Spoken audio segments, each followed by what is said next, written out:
Our friend Tommy Robinson is in trouble. It's outrageous. He's asked me to come to London to help him, so I'm leaving tonight. He's got old troubles, that Syrian migrant who's suing Tommy. There's a court hearing in the morning in London. I'll be there. I'll tell you what happens. I'll do videos outside the court, and I'll live tweet the proceedings from inside the court. Here's what's at issue tomorrow. The law firm that is carrying the lawsuit against Tommy, instead of normally serving legal documents on Tommy by handing it to Tommy normally or mailing it to him or mailing it to his lawyers, they literally hired an obscene, profane Antifa thug to deliver it to Tommy's family home, the home of Tommy's wife and kids. And he live streamed it and he publicized the confidential address of Tommy's family. And he made obscene threats of violence. What I'm about to show you is the actual man hired by the law firm to serve the lawsuit on Tommy. He loves it. He loves it. And on that note, see, on that happy note. Oh, by the way, Tommy, I am gonna mince your kids, mate. I'm sorry, that's insane. That's abusive. That might even be a crime in there somewhere. I don't know. And it's legally relevant because Tommy has witnesses who are willing to testify on his behalf about the case at hand. But they're classmates of this Syrian migrant, so they're young and they're afraid that if their identity is disclosed to this migrant law firm that's suing Tommy, they'll unleash crazy bullies in this obscene way too.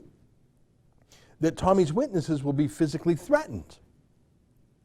So tomorrow's hearing in London is whether or not the identity of Tommy's witnesses have to be handed over to the same people who hired that monster I just showed you. I know it sounds crazy, but that's what it is. But there's a second matter that I'm going to London to talk to Tommy about, and it's this. You know, there's a children's resort in the United Kingdom called Center Parcs. It's for families. It's like summer camp, but for the whole family. There's sports, there's bike paths, there's dining, there's swimming pools.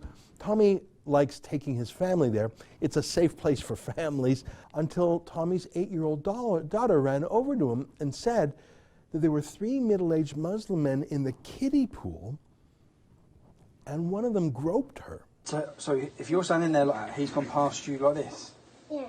And then done Squeeze my bum. Squeeze your bum like that? Yeah. Oh, so it's not like he's even so you're like this or you're like this? Talking to Macy. You're saying talking to Macy, he's gone past like Macy. that. Okay, and then gone like that. Yeah. And when you say squeeze your bum, could he have rushed past and accidentally knocked your bum? No? Show me like what? Like a squeeze with your hand, like a clinch. Like that, like a squeeze. Tommy, being Tommy, he went over and accosted the men and restrained the groper physically till police came. So the man admitted he groped Tommy's daughter. He said it was an accident. You know how accidents can happen, how a pack of middle-aged men can go to Center Parcs without their own wives and kids and go to the kiddie pool and accidentally grope the bottom of an 8-year-old girl. You know, accidents happen. Well, incredibly, the police came. They refused to arrest the confessed groper. They refused to seize the groper's cell phone to look for photos, maybe.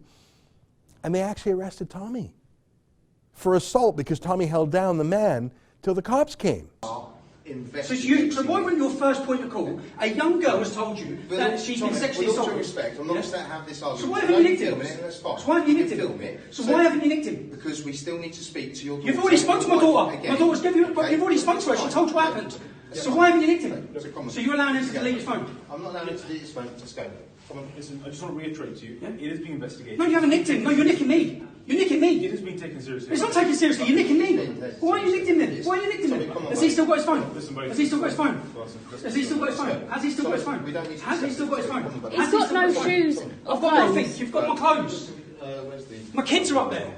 So a man comes in, sexually starts my daughter, you come and nick me. And you haven't even nicked him. He's got his phone. You've assaulted someone. He's assaulted my daughter! She's 8 years old! So Tommy Robinson's own daughter was physically assaulted by a man in a kid's swimming pool. He said it was an accident. Yeah. But police are arresting Tommy and charging Tommy. And Tommy will have to go to court. And you know it's just so that they can put away Tommy Robinson for a long, long time.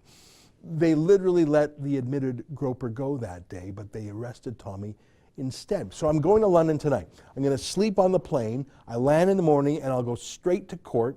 I'll report on the hearing as to whether Tommy's witnesses have to tell that thuggish law firm their identity. And then I'll interview Tommy about the charges against him from the Center Parcs kiddie pool. Those are the ones that have me worried, the charges from that swimming pool. I see that as an excuse for the establishment to put Tommy away for a long time. I'm worried about this. So what can I do?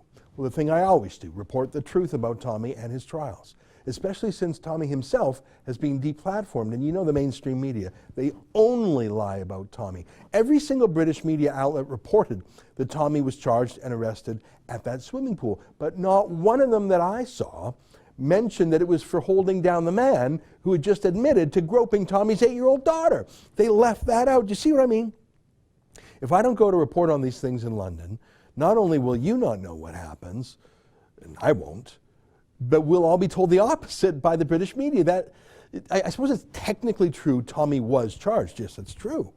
But imagine writing that and not even mentioning why or what or how or any circumstances.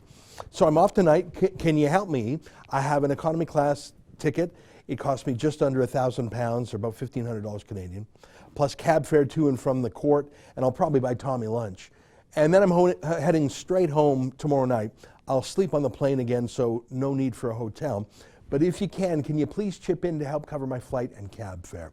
Look, the BBC gets about £5 billion a year from forced license fees and taxes. Here at Rebel News, we have to survive solely off of voluntary donations from our viewers. So I'm counting on you. If you think my reporting is a necessary antidote to the lies of the BBC and others, please go to tommytrial.com and chip in, whether it's $100 or £20 or whatever. I'd appreciate the help. And I'll put all my videos at tommytrial.com also. Thanks, my friends. It's the least we can do to help Tommy. The attacks on Tommy Robinson just don't stop. Please help me go over to London tonight to report honestly and accurately about him by chipping in at tommytrial.com. Thanks.